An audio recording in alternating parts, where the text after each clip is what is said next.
आज का पहला पाठ उत्पत्ति ग्रंथ अध्याय 17 पद संख्या 3 से 9। तुम बहुत से राष्ट्रों के पिता बन जाओगी। अब्राहम ने साष्टांग प्रणाम किया और ईश्वर ने उससे यह कहा, तुम्हारे लिए मेरा विधान इस प्रकार है, तुम बहुत से राष्ट्रों के पिता बन जाओगी। अब से तुम्हारा नाम अब्राहम नहीं बल्कि इब्राहिम होगा, क्योंकि मैं तुम्हें बहुत से राष्ट्रों का पिता बनाऊंगा। तुम्हारी असंख्यक वंशज होंगे। मैं तुम लोगों को राष्ट्रों के रूप में फलने फूलने दूंगा। तुम्हारे वंशजों में राजा उत्पन्न होंगे।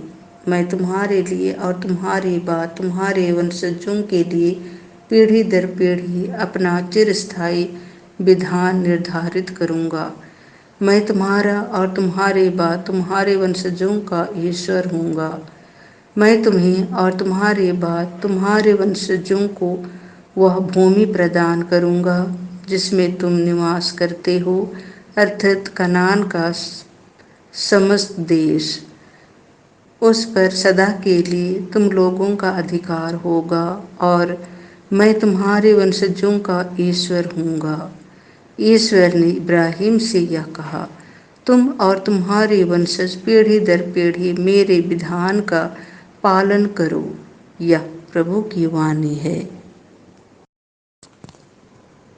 संत यूहन्ना के अनुसार पवित्र सुसमाचार अध्याय 8 पद संख्या 51 से 59। तुम्हारे पिता इब्राहिम मेरा आगमन देखकर आनंद विभोर हो गए।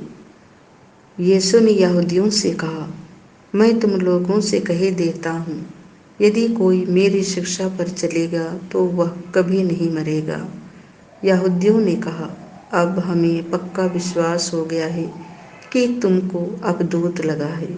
इब्राहिम और नबी मर गए, किंतु तुम कहते हो, यदि कोई मेरी शिक्षा पर चलेगा तो वह कभी नहीं मरेगा।